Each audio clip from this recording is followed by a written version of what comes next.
Viral video na naman, idol. Isang motovlogger na ang pangalan po si Yana. I'm sure napanood nyo na yan mga ka-idol. Putok na putok po yan o viral na viral po yan across social media. Kayo, idol, ano ba ang masasabi nyo? Ano ba ang comment ninyo sa mga napanood ninyo sa video yan? Tara, panoorin muna natin bago tayo gumawa ng reaction tungkol sa video yan. I noticed this truck has been hurting lanes without checking his surroundings like a dumbass. I decided to speed ahead. Notice how he doesn't use the freaking side mirror or signal lights, like you're supposed to pay for it, like subscription.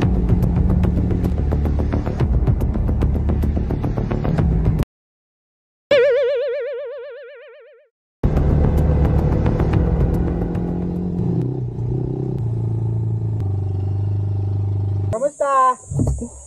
All good. Super good. Super good naman. Ayan na, pick up! Sapakin natin.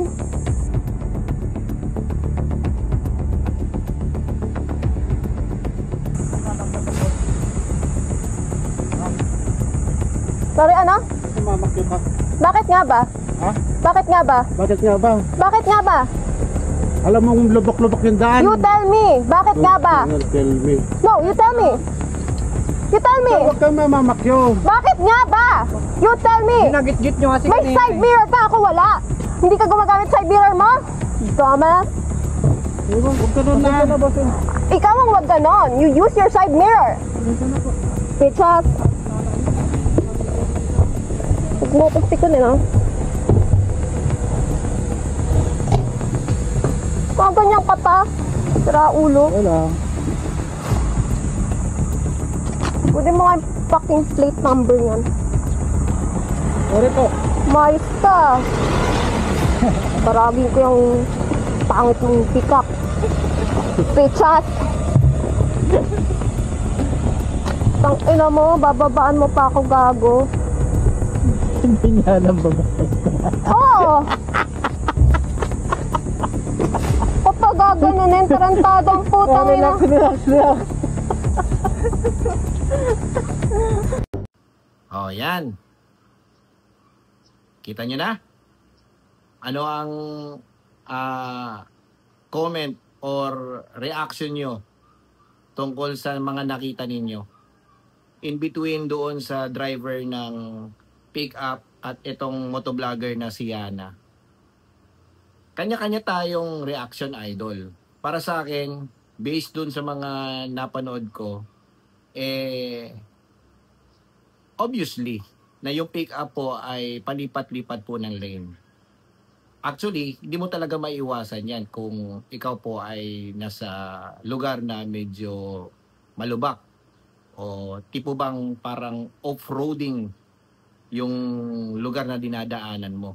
Dahil of course, kahit sino naman, gusto nating iwasan yung mga malalalim na hukay o kung ano man yan, di ba? O medyo matataas ng konti na may mga something, may mga matataas na bato, di ba? Tama po yan mga ka-idol. But apparently, parang itong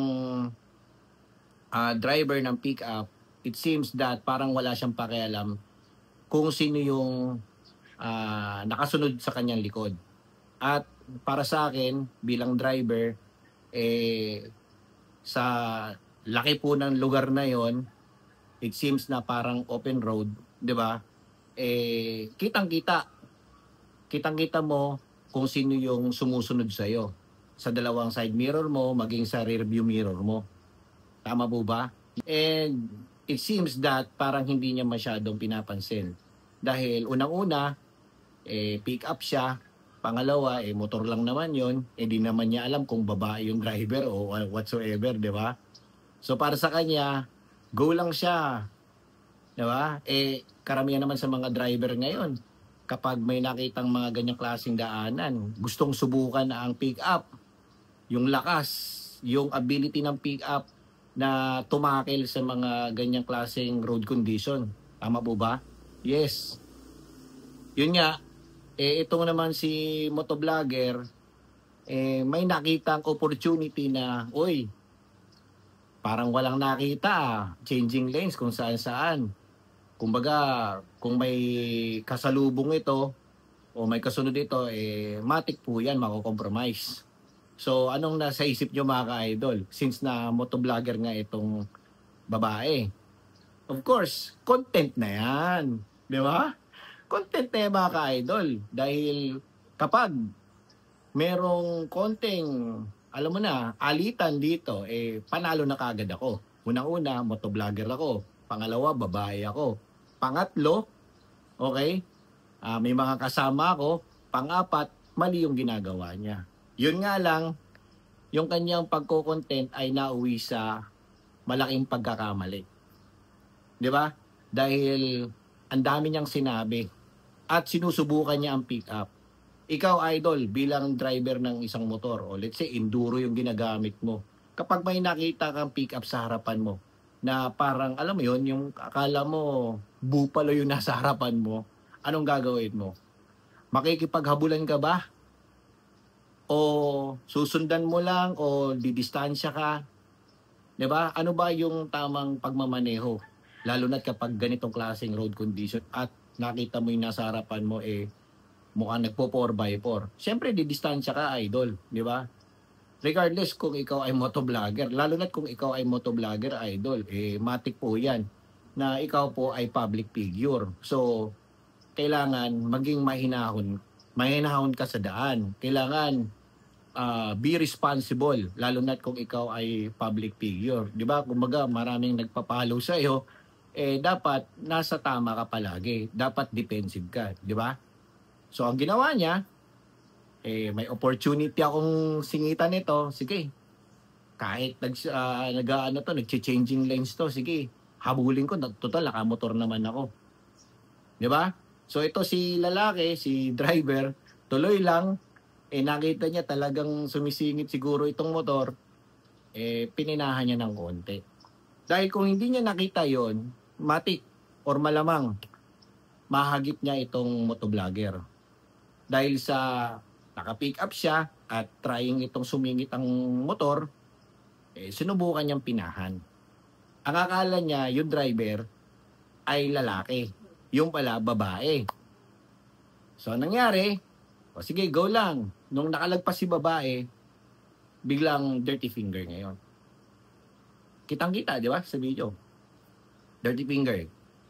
So, imagine niyo ha, hindi siya nakikita sa likod, pero pagdating doon sa harapan, kitang-kita yung kanyang dirty finger. Di ba? Na which, pwede mo naman palagpasin. Di ba? At eto namang si motovlogger, parang talagang may pinaghahandahang content na tara, hinto muna tayo. Hintayin natin yung mga tropa. Okay? Ngayon, biglang dumating ngayon yung pick-up. Anong napansin nyo sa video? Pagbaba ni pick-up, ba't namamakyo ka? Ba't namamakyo ka? Di ba? Ngayon, ang sagot nito ni motovlogger, bakit nga ba? Bakit nga ba? Napansin niya yon ni driver na, uy, babae pala ito. Di ba? Kaya, kung mapapansin niyo, biglang nag-swing yung kanyang tono ng lalaki. Bigla siyang pumreno. Dahil kung nalaman niyang lalaki yon, yung driver ng motor o yung itong motovlogger, definitely baka mauwi nga ito sa bakbakan. Di ba? At hindi naman alam nitong driver ng pick-up na may kasama pala ito. I remember mga ka-idol nung kapanahunan ko during high school days, no? Hindi ko naman nilalahat. Karamihan po sa mga kaklasmate ko or schoolmate ko na may grupo na mga kalalakihan, ka-brother or sabihin natin sorority, no, ng isang fraternity. Matik po yan, idol, na kapag ikaw ay may grupo, medyo malakas ang loob mo na maghamon, 'di ba? Lalo na kung ikaw ay motovlogger, 'di ba? Dahil kitang-kita naman sa video. Tapos may grupo kang mga kalalakihan. Talagang, 'di ba? Sige, subukan mo. Ganun ang parang definition, 'di ba, na may grupo ako motovlogger ako, di mo ba alam? So, biglang nag-swing ngayon itong driver ng pickup na pabayaan ko na lang kasi babae naman. Di ba? Kaya, as you can see, yung sinabi niya, huwag kang mamamakyo. Dahil kung lalaki yon, malamang bigla na siyang hahablutin kaagad doon. Bara-bara na kaagad. Road rage na yan, mga ka-idol. Di ba? So, yun. Okay. So, ang problema doon is marami siyang sinabing masasakit na words na recorded sa video. From the start up to the last of the video. Na ang dami niyang sinasabing foul words. And also parang, alam mo yun, parang kinikriticize niya pa yung sasakyan. Which is mali naman mga ka-idol dahil ikaw ay public figure. And meron din siyang violation na sabi niya, ikaw may side mirror, ako wala. So, di ba, ibig sabihin ba kapag ikaw ay nagmomotor sa provinces or sabihin natin, punta ka ng mga bundok, hindi mo ba kailangan maglagay ng side mirror for safety purposes? Nasa ruling ng ano natin yan ng batas natin yan di ba, na kapag ikaw ay magmomotor o may motor, dapat you're supposed to have a safety, di ba, like yung side mirror. Yun, pinangalandakan niya doon, wala sa side mirror. Ano yun? Kailangan bang ipagyabang ang walang side mirror? Di ba, mali niya dahil may side mirror siya, di siya nakikita. Ganun po ba? Para sa akin, alam ko nakikita na ito ng driver. Ang problema is, parang, alam mo yun, parang nagkaangasan. Ayaw magbigayan. Ito naman si motovlogger, content na yan. Diba? Opportunity na ito. Dahil mayroong parang, alam mo yun, mayroong parang may pagka-asshole to Diba? Yun nga lang, mali yung approach. Mali yung content. Diba? So, maging maingat tayo, maging responsable tayo sa daan mga idol. Huwag nating pairalin yung ating init ng ulo. Lalo na't kung tayo naman ay isang public figure, like yung mga vlogger, yung mga artista, politicians, o basta anything na tayo ay nare-recognize sa social media or even sa media. Mag-ingat tayo mga ka-idol dahil sa panahon po ngayon marami pong kukuha sa atin ng video na pwede tayong makriticize, mabaon tayo sa mali nating ginagawa or alam mo yung assumption natin, ganoon mga ka-idol. At may isang post itong LTO before regarding nga dyan sa road rage na yan. Yung nangyari nga dito sa may Antipolo. And isa po ako sa nag-comment mga ka-idol and I hope mapanood din po ito ng ng LTO na para sa akin sana gawan po nila ng batas itong road rage. Lalo na sa panahon po ngayon karamihan po sa atin ay mainit ang ulo, maangas, diba, mayabang. Sana gawan po ng batas na kapag may ganitong klaseng insidente na ikaw ang fire starter pagdating po dyan sa road rage na yan, matik. Sana bigyan na kagad ng revocation ng kanilang license nang sa ganon ay hindi po pamarisan at pumasok sa isipan ng mga drivers na hindi ako pwedeng gumawa ng ganitong klaseng yung alam mo na yung mga scenarios dahil alam na natin na kapag tayo ay naging starter ng road rage, matik marirevoke ang ating license. Mako-compromise ang ating license. Isa po yan sa mga gusto ko sanang ipa-implement or isabatas po ng LTO. Nang sa ganon, mabawas-bawasan po yung mga angas sa daanan. Napansin nyo mga ka-idol, nitong mga nakaraan, di ba? Starting dito sa Antipolo na road rage, sunod-sunod na ang road rage mga ka-idol. Marami po sa atin ang nakapanood ng mga iba't ibang videos or dyan sa balita na yun, sangkot sa mga road rage. So, paano ba natin ito masasawata mga ka-idol? Kahit anong natin anong pagiging kalmado natin or diplomatic natin or defensive natin, hindi talaga natin maiiwasan na talagang ahantong tayo doon So, sana bigyan po ng pansin or batas ito na kapag ikaw ang starter ng road rage, matik po yan, revocation na kagad ng iyong license. Okay? So, para po sa mga kapwa ko vloggers, hindi po lahat ng time or incidents, opportunity po natin na i-vlog po ito. Be responsible sa pag-take ng videos dahil who knows, yung fame po ninyo ay matik magdi-decline po yan rapidly. Okay? So, I hope nakatulong ito mga ka-idol.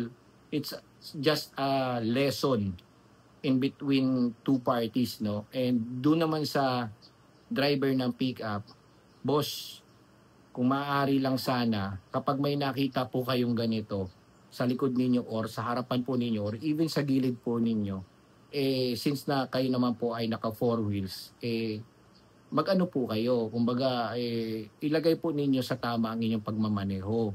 Maging defensive din po kayo. At huwag po ninyong papatulan yung mga naka 2 wheels. Dahil alam nyo naman sa sarili ninyo na luging-lugi po talaga ang 2 wheels. Kapag may nakita po kayong incoming sa likod ninyo na naka 2 wheels, huwag po ninyong patulan. Huwag po ninyong pinahan o whatsoever. Dahil kawawa po yan mga ka-idol. Ikaw at ikaw lang rin po ang magsasuffer pagdating ng dulo ng ano ninyo, ng enkwentro ninyo. Let's say, pag-abot po kayo, ikaw pa rin ang talo, idol, dahil naka 2 wheels po yun. Diba? So, be responsive mga idol. Imagine mo na lang kung ikaw yung naka 2 wheels, diba? Tapos bigla mong pipinahan.